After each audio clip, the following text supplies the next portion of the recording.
بسم اللہ الرحمن الرحیم۔ مرد کی پسلی سے عورت کو بنا کے اللہ تعالی نے مرد کو اپنی اس حکمت کا اشارہ دیا کہ میں نے اس عورت کی تخلیق فرشتوں کی لائی مٹی سے نہیں کی، میں نے اسے تمہارے جسم کے حصے سے اس لیے نکالا کہ عورت کا تقدس اور پردہ قائم رہے۔ فرشتوں کو بھی خبر نہ ہونے پائے کہ زمین کی لائی ہوئی کس مٹی سے عورت کی تخلیق ہوئی، یعنی عورت کے تقدس کی حد تو دیکھے کہ فرشتوں سے بھی اس کی بناوٹ کا پردہ لازمی قرار دیا گیا، اور پہلے عورت اس مرد کی پسلی سے نکلی جس کی وہ منکوحہ کہلائی۔ اب بات آتی ہے پسلی کی۔ عورت پسلی سے ہی کیوں نکلی؟ کیا ٹیڑھا پن وہی سے ملا؟ نہیں، یہاں بھی حکمت سے خالی بات نہیں ہے۔ انسانی جسم میں دل اور بہت سے نازک حصے پسلی کے پیچھے چھپے ہوئے ہیں، یعنی پسلی ایک ڈال ہے۔ ان نازک حصے کے لیے تو اللہ پاک نے عورت کو پسلی سے نکال کے یہ نہیں بتایا کہ عورت میں ٹیڑھا پن ہے، بلکہ اس عورت کو پسلی کی تخلیق کر کے یہ بات سمجھا دی کہ عورت وقت پڑنے پر ڈال بھی بن سکتی ہے۔ حضور پاک صلی اللہ علیہ وسلم صحابہ کے محفل میں جلوہ فرماتے کہ ایک شخص حاضر ہوا اور عرض کرنے لگا، یا رسول اللہ صلی اللہ علیہ وسلم، کوئی ایسا مومن بھی ہے جو جہنم میں رہے گا؟ حضور پاک صلی اللہ علیہ وسلم فرمانے لگے، ہاں، ایک ایسا شخص ہوگا جو جہنم کی گہرائی میں 1000 سال رہے گا اور مسلسل اونچی آواز میں پکارتا رہے گا، یا حنان یا منان۔ ایک دن اس قدر اونچی بلند آواز سے ہی یا حنان یا منان کہے گا کہ حضرت جبرائیل علیہ السلام جہنم کے قریب سے گزرتے ہوئے اسے سن لیں گے۔ حضرت جبرائیل علیہ السلام حیران ہوں گے کہ یہ کیسی عجیب بات ہے، کوئی مسلسل یا حنان یا منان پکار رہا ہے۔ حضرت جبرائیل علیہ السلام عرش کے سامنے حاضر ہوں گے اور سر سجدے میں رکھ کر خدا کی تسبیح بیان کریں گے۔ اللہ فرمائے گا، اے جبرائیل علیہ السلام، سر اٹھاؤ۔ جیسے ہی حضرت جبرائیل علیہ السلام سر اٹھائیں گے تو اللہ فرمائے گا کہ بتاؤ جبرائیل علیہ السلام، کیا عجیب دیکھا آج تم نے؟ حضرت جبرائیل علیہ السلام عرض کریں گے، اے ہمارے رب، میں نے جہنم سے آتی ہوئی ایک آواز سنی ہے جو کہ گہرے گڑھے سے کوئی پکار رہا تھا، یا حنان یا منان۔ اللہ فرمائے گا، اے جبرائیل علیہ السلام، جہنم کے داروغہ مالک کے پاس جاؤ اور اس سے کہو، جو بندہ یا حنان یا منان کے صدا لگا رہا ہے اسے جہنم سے نکال کر تمہارے حوالے کر دے، پھر اسے میرے پاس لے آؤ۔ حضرت جبرائیل علیہ السلام جہنم کے دروازے پر تشریف لے جائیں گے، دروازے پر دستک دیں گے، مالک باہر آئیں گے۔ حضرت جبرائیل علیہ السلام انہیں اللہ پاک کا حکم سنائیں گے، حکم سن کر مالک جہنم کے اندر جائیں گے۔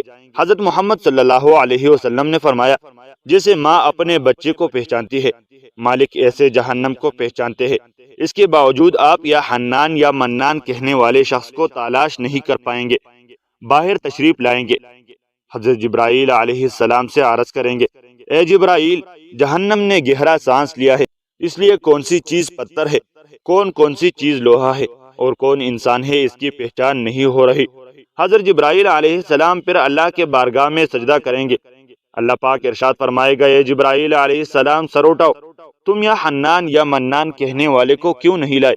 جبرائیل علیہ السلام عرض کریں گے، مولا، داروغ جہنم مالک نے بھی معذرت کر لی ہے، کہتے ہیں جہنم نے گہری سانس لی ہے، اس وجہ سے پتھر، لوہے اور انسان کے درمیان کوئی فرق نہیں بچا ہے، تو یہ سب جل کر کوئلہ بن چکے ہیں، کسی چیز کی پہچان نہیں ہو پا رہی۔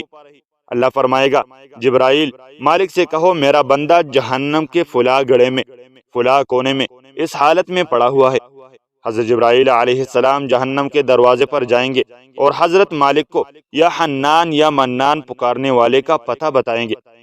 حضرت مالک جہنم کے اندر جائیں گے اور دیکھیں ایک شخص ہے، اس کے پاؤں اس کے پیشانی کے ساتھ اور اس کے ہاتھ گردن کے ساتھ باندھے ہوئے ہیں اور جہنم کے سانپ بچھو کے ساتھ لپٹے ہوئے ہیں۔ حضرت مالک اس کے زنجیریں توڑ دیں گے اور جہنم سے نکال کر حضرت جبرائیل علیہ السلام کے حوالے کر دیں گے۔ حضرت جبرائیل علیہ السلام اسے عرش الہی کے سامنے لے کر حاضر ہوں گے، سر سجدے میں رکھیں گے۔ اللہ پاک فرمائے گا، جبرائیل علیہ السلام، سر اٹھاؤ۔ جبرائیل علیہ السلام سر اٹھائیں گے۔ اب اللہ پاک اس بندے سے فرمائے گا، اے بندے، کیا میں نے تیری بہترین تخلیق نہیں کی تھی؟ کیا میں نے تیری طرف رسول نہیں بھیجے تھے؟ کیا میرے رسول نے تمہیں میری کتاب نہیں سنائی تھی؟ کیا میرے رسولوں نے تمہیں نیکی کا حکم نہیں دیا تھا؟ کیا تجھے برائی سے منع نہیں کیا تھا؟ وہ بندہ ساری باتوں کو مانے گا، اقرار کرے گا، یا اللہ تو نے میرے بہت اعلیٰ تخلیق فرمائی، تیرے رسول بھی تشریف لائے اور انہوں نے تیرے احکام بھی سنائے۔ اللہ پاک فرمائے گا فلاں فلاں گناہ کیوں کیا؟ وہ عرض کرے گا یا اللہ میں نے اپنی جان پر ظلم کیا، جس کی سزا میں مجھے جہنم میں ڈال دیا گیا۔ اے اللہ اس کے باوجود میری امیدی نہیں ٹوٹی، مجھے تیری رحمت سے امید تھی، میں یا حنان یا منان پکارتا رہا، مولا تو نے مجھے اپنے فضل سے جہنم سے نکالا ہے، یا اللہ مجھ پر رحم فرما۔